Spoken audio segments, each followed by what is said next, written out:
So class, our next topic is CRR. It is also known as cash reserve ratio.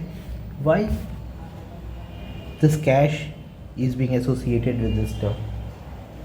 See, basically, a very simple definition of CRR is cash which has to be put to RBI for doing its business. Suppose you are opting a bank, XYZ bank, and you want to do a business.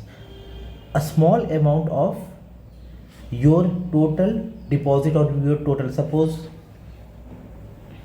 Rahul wants to start a bank, he has 100 rupees, he sets up a bank, but he cannot use this entire 100 rupees in his business. A small amount is given to RBI.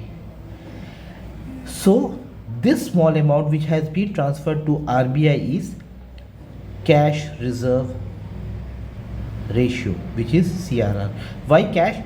Always this amount which should be transferred to the RBI will be in liquid cash. It will not be in gold or in any form of deposit.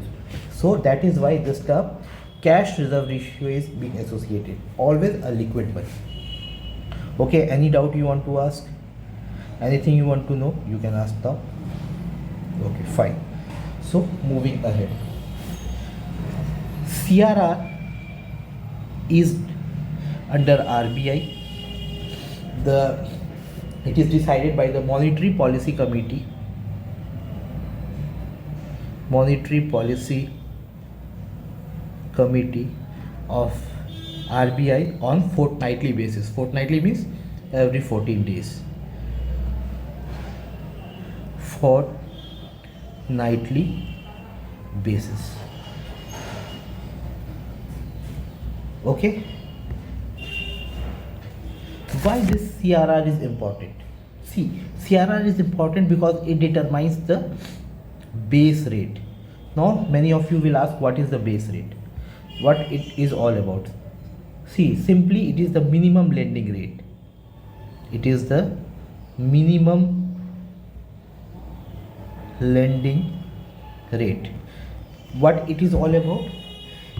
A small or a lending rate beyond which or below which a bank cannot lend. Suppose if it is 3%, bank cannot lend anybody at 2%.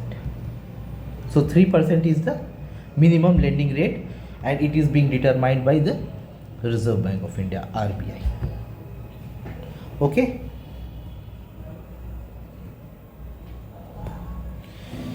So why we need CRR? What is the impact?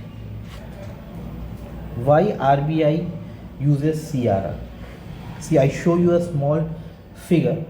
It will help you to understand CRR.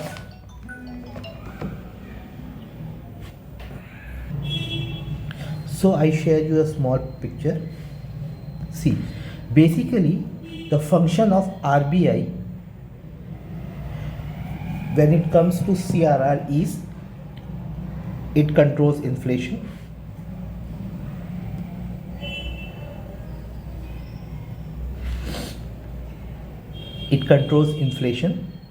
it controls liquidity in the market, it controls money supply.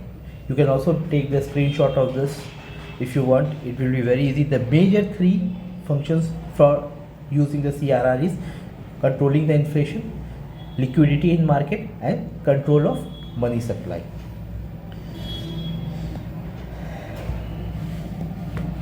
I also share you a very small thing to understand the CRR. See, this is a bank. Suppose a bank has 100 crore fund, but it cannot use the entire fund for its business. A sum has to be deposited to RBI for doing its transaction, which is also known as CRR. See, this is 100 crore rupees and 96 crore rupees is being put to in bank and 4 crore rupees is being transferred to RBI. So this is CRR, cash reserve ratio. All those students who are enrolled, they will be getting these, the figures which I am giving you in this class, they will be getting on their WhatsApp also. So no need to worry. Many of them have asked that the figures you are showing, sir, how can we procure that figure. No, don't worry, you will get those figures on your WhatsApp.